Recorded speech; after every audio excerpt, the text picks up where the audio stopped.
What if I told you that resurrection wasn't just for fairy tales, wasn't just a myth sung in a bridge by Taylor Swift herself, but something real, something defiant, something louder than 1,000 gossip blogs combined? Well, on July 15th, it happened. Taylor Watch, the unapologetic, unfiltered Barstool Sports podcast dedicated to decoding, celebrating, and dissecting the Taylor Swift universe, returned from the dead. And it didn't whisper back. It kicked the damn door open. After a month-long silence, hosts Keegs and Gia Mariano didn't just resume broadcasting, they reclaimed their space.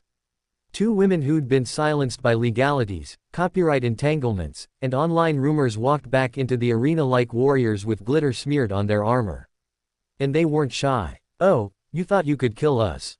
Nice try, haters," Keegs declared, her voice drenched in defiance. The words weren't a whisper. They were a roar, a challenge, a reminder that this podcast was never just commentary.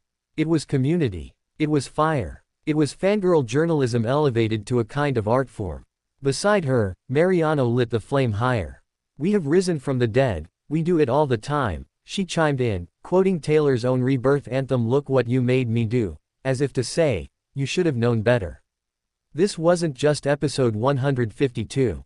This was season 2, a new era. And fittingly, they debuted it with a new logo, dreamy, mystical, soaked in Swiftian imagery. A Folklore inspired font dancing between stars, a podcast mic, and a classic Hollywood clapboard. It wasn't just branding, it was a statement. We're back, we've evolved, and we're not going anywhere. But how did we even get here? Well, rewind to June 4th, the day the podcast was suddenly yanked off the airwaves.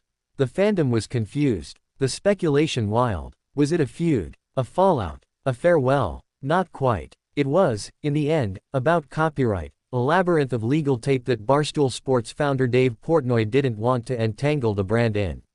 Keegs, in her usual no BS way, told USA Today last month, it came down to rules, rights, and real-world limitations that had little to do with passion and everything to do with protection. And yet, despite all that, here they are. Still standing, still speaking, still watching. Because if there's one thing Keegs and Gia have taught their audience, it's that you don't stop telling a story just because someone else hits pause. You pick up the mic, you clear your throat, and you hit record. This new season doesn't start with gossip. It starts with gratitude, and a little vengeance. They know people tried to write them off, tried to silence their voices, tried to relegate them to the background of a fandom that's growing by the hour. But they've seen it all before. They've watched Taylor Swift herself be mocked, underestimated, written off, only to come back swinging harder, writing sharper, and winning bigger. So of course, Taylor Watch came back. It had to. Because just like their namesake, this isn't a team that folds under pressure. This is a team that takes every takedown attempt and turns it into a rallying cry. In this first episode of season 2, it wasn't just a recap, it was a reclaiming. They laid out the behind-the-scenes chaos. The uncertainty, the frustration of watching something they'd built with love and laughter disappear overnight.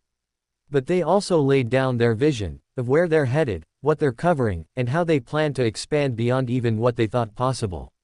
They spoke of the Eras Tour, of Taylor's movie Like Love Life, of the mysterious tortured poets department breadcrumbs, of what it means to be a fan in a world that monetizes every whisper but still can't replicate.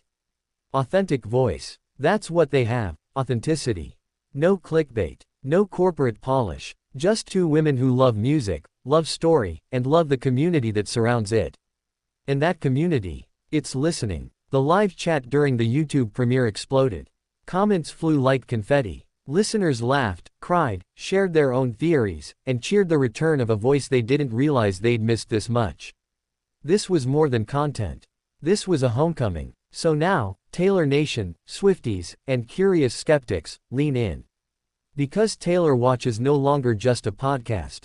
It's a phenomenon reborn. It's the place where fandom meets journalism, where analysis meets obsession, where boldness meets brilliance.